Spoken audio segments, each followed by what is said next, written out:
안녕하세요, 엔조입니다. 네, 오늘은요 지난번 시간에 이어서 일본을 알려주마 그 두 번째 기업 편에 대해서 말씀드리려고 합니다. 이번 시간에 일본 기업에 대한 전반적인 부분에 대해서 한번 말씀을 드려볼까 하는데요. 오늘은요 일반적으로 여러분들께서 포털 사이트라든가 뉴스 그리고 인터넷을 통해서 알아보실 수 있는 일반적인 이야기, 뭐 수치나 데이터가 필요하신 부분들은요 그런 포털 사이트를 확인해서 참고하시는 게 더 좋을 것 같고요. 이번 시간에는요 제가 직접 경험했던 거, 제가 직접 경험했던 부분을 중심으로 해서 여러분들한테 소개해드리고 거기서 장단점을 말씀드리고 또 여러분들이 활용하셨으면 하는 마음에 오늘 영상 준비했습니다.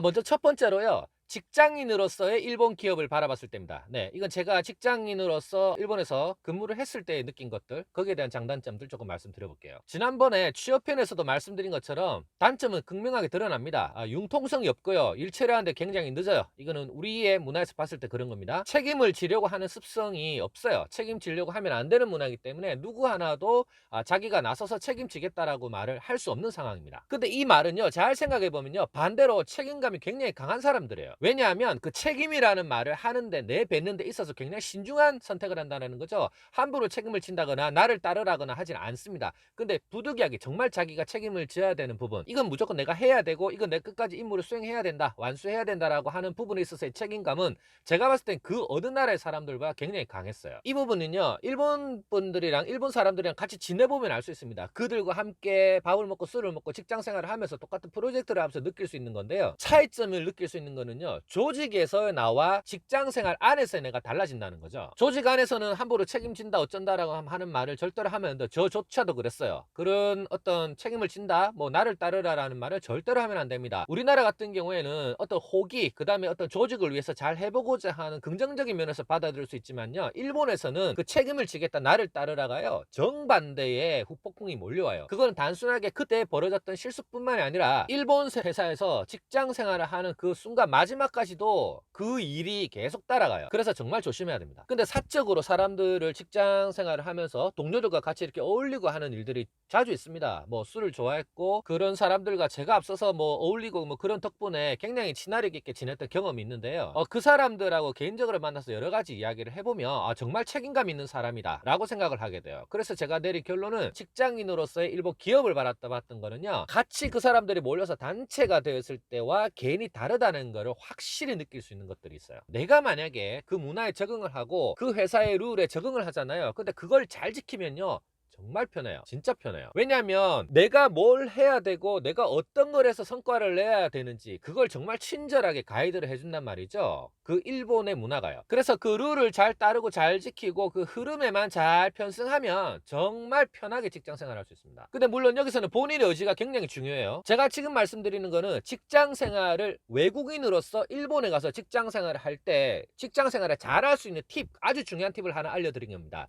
이걸 모르고 덤볐다가는요, 꿈을 품고 갔던 일본 취업 IT 면접 잘 보고 다 들어갔는데 거기서 잘못될 수도 있어요. 자, 어떤 걸 주의해야 하냐면요, 제가 조금 전에 말씀드렸죠, 룰만 잘 지키면 본인의 성향과 의지에 따라서 잘 지낼 수 있다고 말씀드렸어요. 근데 여기서 착각하면 안 되는 거예요. 우리는 뭐예요? 외국인이란 말이에요. 일본 사람이 아니에요. 자, 보세요. 외국인은 외국인다워야 합니다. 다시 말해서 내 성향이 맞다, 일본 내 스타일이야, 와 나는 야 일본 보니까 난 조용히 그냥 잘 지내고 룰만 잘 지켜서 편안하게 직장생활 할 수 있을 것 같아, 그래서 딱 내 스타일이야, 그래서 난 일본으로 가야겠어 라고 생각하시는 분들은 실패할 확률이 높습니다. 제가 좀 전에 말씀드렸죠, 우리는 외국인이에요. 다시 말해서 일본 사람이 직장 생활을 하면서 조용히 지내는 것과 외국인이 이 회사에 들어왔는데 조용히 지내고만 있는 건 다르다는 거예요. 지내고만 있으면 안 돼요. 아주 큰 차이가 있죠. 자, 여기서 제가 말씀드리는 팁이에요. 나름의 친화력이 있어야 됩니다. 외국인은 외국인다워야 돼요. 다시 말해서요, 일본 사람들은요, 그게 한국 사람이 됐건 서양 사람이 됐건 유색이 인종이 됐건 뭔가 외국인한테 약간 느끼고 바라는 게 있습니다. 뭔가 다르겠지, 우리도 그렇지 않나요? 보통 뭔가 다르겠지, 뭔가 저 사람한테는 이때까지 없는, 즉 따분한 일본인들, 따분한 내 옆자리에 앉아있는 내 동료들, 일본인 동료들, 따분한 내 일본인 상사들하고 좀 다를 거야 라고 생각하는 어떤 기대심리가 있단 말이에요. 그걸 잘 충족해줘야 돼요. 소위 말해서 룰이 있고 평행선에 그냥 내가 얹혀서 가면 되겠다고 생각하면 안 되고, 내가 외국인인 걸 잊지 말고 외국인으로서의 장점을 뿜뿜뿜뿜 부각시켜줘야 된다는 거, 요게 진짜 직장생활의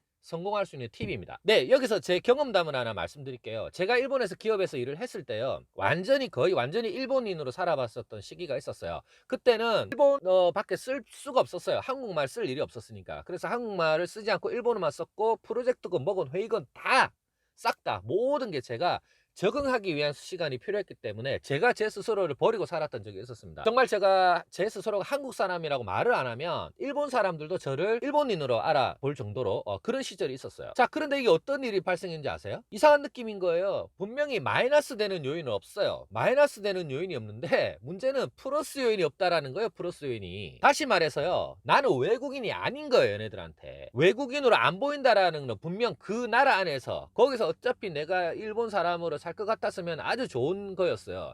그렇지만 난 한국인이고 외국인이란 말이에요. 그죠? 영어를 한마디를 더 해도 내가 걔네들보다 더 많이 했고 더 많이 할 줄 알았단 말이에요. 근데 내가 어느새 그런 정체성이 없어지고 알았던 영어도 잊어먹고 맨날 일본말만 하니까 언어에 대한 정체성, 내 사고방식에 대한 정체성, 여러 가지가 혼란이 일어난다는 거죠. 그 시기에 내가 느낀 게 뭐냐면, 와, 이렇게 살아서는 안 되겠다라고 정신이 확 드는 거예요. 제가 걔네들한테 어필을 하고 싶었던 거는, 죄송합니다. 제가 걔네들이라고 하는 건요, 제 동료들, 예, 제 옆에 있었던 사람들 말하는 거예요.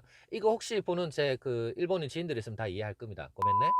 그래서 그 플러스 요인을 찾기 위해서는 내가 너네들하고는 조금 다르다, 최소한 내가 너네들보다는 조금 많은 장점을 갖고 있다라는 걸 어필할 필요가 있었어요. 그래서 제가 달라졌습니다.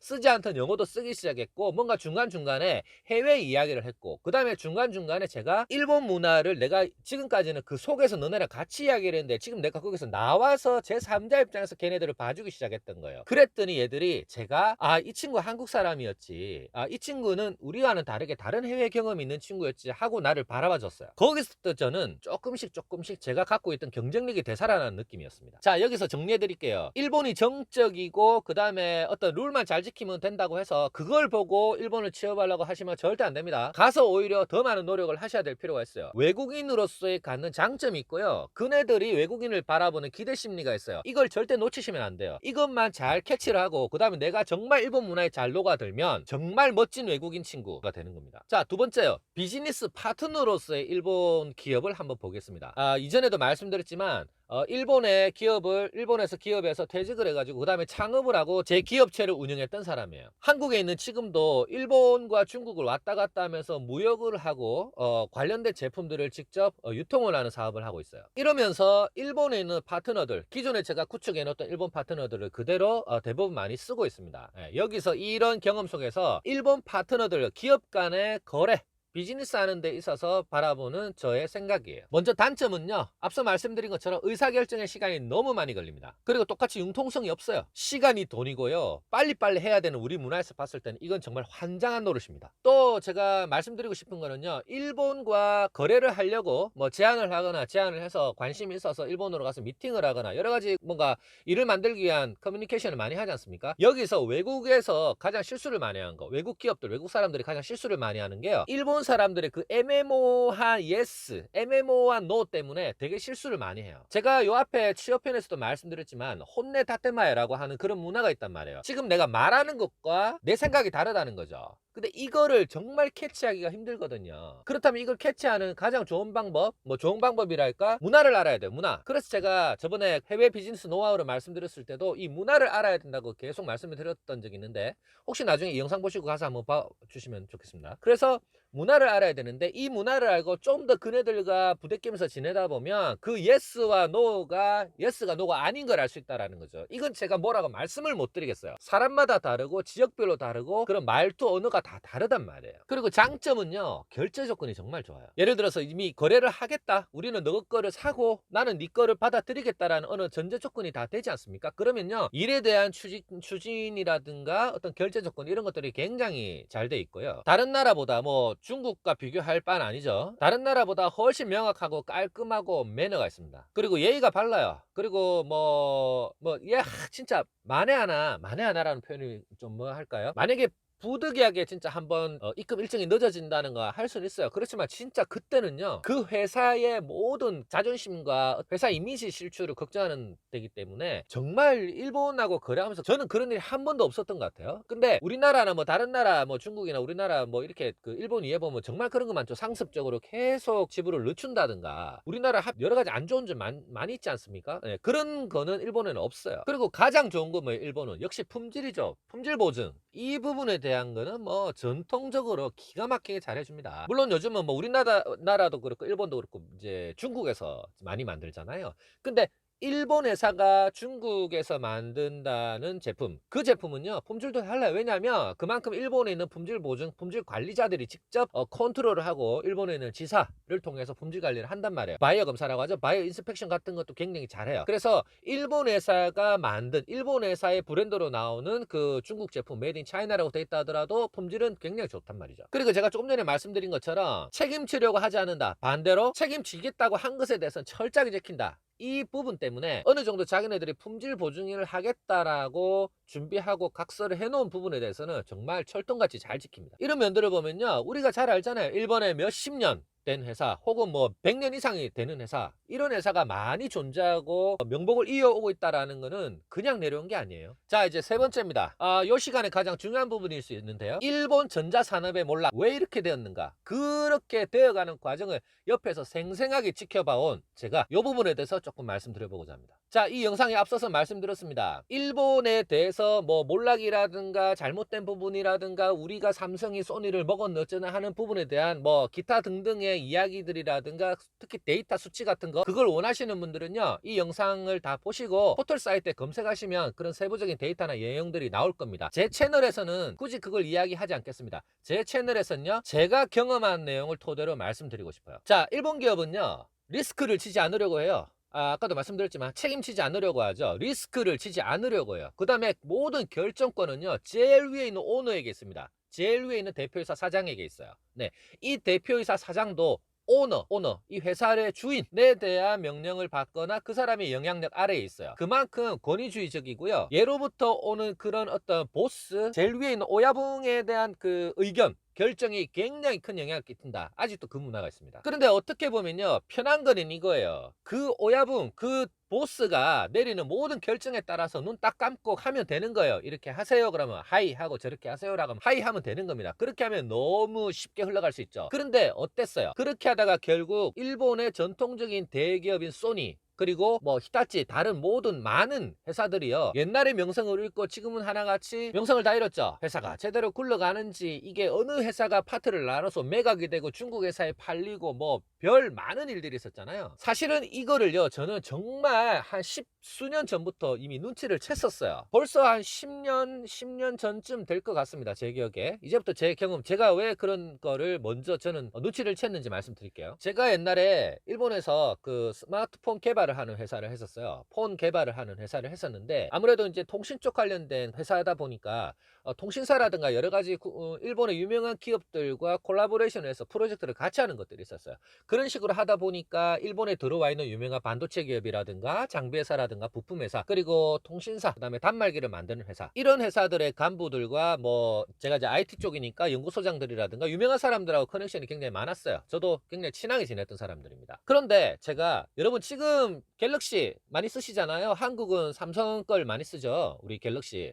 그 다음에 애플, 그죠? 근데 특히 이제 이 갤럭시는 OS가 뭡니까? 안드로이드예요. 네. 제가 뭐 비공식적입니다. 이 안드로이드라는 것을 처음으로 이따시만한 디바이스에다가 포팅을 해서 그걸 갖고 갔던 사람이에요. 근데 그거를요 제가 통신사에 제가 잘 아는 연구소장이 한 분 계셨어요. 그 연구소장한테 이걸 먼저 보여주고, 왜냐면은 그때는 이제 한국이 그런 면에서 좀 빨랐기 때문에 이미 한국에서는 안드로이드 뭐 그렇게 해가지고 포팅을 하고 그로 인해서 단말기를 만들고 뭐 개발하고, 그게 이제 초창기 붐이 있었던 시절이 있었단 말이에요. 근데 일본은 거기에 대한 정보가 없었고 거기에 대한 표면적으로 활동하는 데가 없었어요. 회사도 그걸 하지 않아. 그래서 저는 그거를 꽤 큰 디바이스에다가 포팅이 완료된 거를 받아가지고 통신사에 있는 그 제가 잘 아는 연구소장 부장한테 가져갔거든요. 가져가서 보여줬습니다. 그거를. 이게 안드로이드라는 거라고. 안드로이드라는 거 혹시 들어보신 적 있냐 그랬더니 와 들어는 봤는데 이게 그거냐고 그러더라고요. 그랬더니 저한테 대뜸 한다는 말이 이거 혹시 다른 데서도 해요? 그러는 거예요. 다른 데서도 해요라고 하는 말은 뭐냐면 다른 경쟁 통신사 혹시 뭐 라든가 뭐 라든가 거기서 하냐고 물어보더라고요. 그래서 제가 아니요 거기는 안 갖고 갔고 지금 우리 부장님한테 처음 보여드리는 거예요. 그랬더니요 그분이 뭐라고 하는지 아세요? 아 그럼 곤란한데 그러는 거예요. 왜 곤란해요 그랬더니 아 이거 우리가 먼저 하기에는 좀 힘들 것 같고 걔네들이 먼저 해서 뭐 제품을 만들어내거나 걔네들이 뭔가 연구소에서 움직인다면 우리도 검토해 볼 수 있겠는데 우리가 먼저 하게 되면 이거 큰일 날 것 같다고. 아니 큰일이 나기는 왜 나? 다른 데보다 너가 먼저 해야 돈을 벌 거 아니냐 라는 식으로 이야기를 했겠죠. 그랬더니요 뒤로 물러서면서 아 이거 재밌어 보이긴 한데 일단 다른 통신사에서 먼저 하는 걸 보고 우리가 판단해야 될 것 같다 라고 하더라고요. 근데 재밌는 거 뭔지 아세요? 그렇게 해서 거기가 안 되니까 지금 말한 그 두 군데 경쟁사에 가서 또 제안을 했어요. 그랬더니 따라오는 대답은 똑같았습니다. 이거 거기서 하냐고. 여기를 가니까 이거 다른 두 군데서 해요? 와 제가 그걸 보면서요 아 너네는 이제 끝났다 라고 생각을 했었습니다. 고맙네. 그런데 어떻게 됐어요? 그때 제가 통신 3사를 돌아다니면서 여기 세상에 본 적도 없는 걔네들이 진짜 실제로 포팅되어 있는 안드로이드 그 플랫폼을 본 적이 없는데 그걸 제가 보여줬단 말이에요. 근데 각 세 군데 회사가 다 다른 경쟁사에서 먼저 하지 않으니까 손을 못 대겠다고 한 그로부터 1년 뒤 해외 다른 회사에서 안드로이드가 나온 거예요. 안드로이드 기반의 스마트폰들이 출시가 되기 시작한 겁니다. 그때서부터 부랴부랴 걔네들이 움직이기 시작했어요. 자 결론은 뭡니까? 그때 제가 가져갔던 안드로이드 플랫폼을 제대로 검토하고 자기네들이 먼저 하겠다고 이야기를 했었으면 뭐 저도 살았겠죠. 그 다음에 그 회사도 먼저 시장을 선점할 수 있는 계기가 되었을 테니까 더 먼저 많은 경험을 축적했을 거란 말입니다. 근데 이게 안 됐어요. 결론적으로. 또 여기서 이제 두 번째 말씀드리는 거는 일본을 흥하게 만들었던 것, 결국 그 흥한 것 때문에 망하게 된 것 바로 뭘까요? 표준입니다. 표준, 매뉴얼, 공정, 공룡화 이런 단어들 아마 회사 하시고 기업 하시고 IT 쪽에 계신 분들은 제가 어떤 말씀 드리는지 이제 눈치채셨을 겁니다. 일본 매뉴얼의 나라죠. 아 매뉴얼의 나라입니다. 완벽한 매뉴얼들이 많아요. 매뉴얼을 잘 만들어 두는 그런 매뉴얼을 잘 만들어 두자 그런 매뉴얼들을 회사를 먹여 살린다라고 말을 했던 일본의 기업들이 노리고 있던 건 단 하나입니다. 누가 와도 이 매뉴얼 한 권만 있으면 즉시 공정에 투입할 수 있다. 초심자가 와도 초급이 와도 이 매뉴얼 한 권만 제대로 보면 바로 다음 날부터 작업을 할 수 있다. 그런 의미에서 매뉴얼을 신봉했어요. 그래서 이 사람들은 매뉴얼에 기를 쓰고 정성을 투자하기 시작했고 그 매뉴얼을 신주단지 모시듯이 계속 발전 보강해가지고 그 매뉴얼만 가지고 있으면 마치 우리 그 소림사 무술에 나오는 뭐 비법책 같은 거죠. 그죠? 그게 있으면 다 되는 거예요. 결국 이 매뉴얼의 나라 일본이 어떻게 됐습니까? 이 표준의 나라 일본이 어떻게 됐냐고요. 소니를 비롯해서 많은 세계적인 글로벌 기업이 지금은 어떻게 됐냐고요. 매각되고 분해되고 팔리고 그죠? 삼성한테도 당했잖아요. 삼성한테도 이제는 꼬리를 내릴 품질, 표준화, 그의 대명사 소니 이거를 자랑스럽게 여겼던 일본 자기네들만의 규격이란 말이죠. 규격. 이 규격에 대해서 잠깐 말씀드리면요. 그래요. 소니를 예를 들어 봅시다. 혹시 소니의 바이오 노트북이라든가 소니에 관련된 디바이스 전자기기들을 한 번이라도 사보신 경험 있으신 분들 아마 잘 아실 겁니다. 소니는요 자기네들만의 케이블과 이 아답터와 다 따로 있어요. 뭐 하나 사면 다 따로 사야 돼요. 이게 도대체가 맞는 게 없어요. 내가 이 모델 사면 이 모델에 썼던 뭐 어떤 케이블이라든가 다른 거를 다른 디바이스에 쓸 수가 없어요. 충전기도 마찬가지죠. 그죠? 그래서 이런 현상이 어떻게 번졌냐면은 모든 뭐 소니, 히타치, 토시바, 뭐 NEC, 뭐 모든 브랜드들이요 자기네들만의 규격으로 다 갑니다. 내가 낸 거죠. 예, 내가 내야 다 끄다 보니까 어떻게 되냐 이게 중구난방이에요. 통일된 게 하나도 없어요. 소비자들이 얼마나 불편해요. 그런데 그 불편함이요 가장 치명적으로 다가왔던 때가 언제였냐면 애플이 등장하면서 그 다음에 일본도 국내 내수뿐만이 아니라 해외로 진출해야 되는데 이거 젠장 글로벌 규격이랑 맞는 게 없네. 하다못해 통신도 그랬어요. 통신도 이제 GSM이 그 당시에 GSM, CDM에 이렇게 나눠졌는데 일본의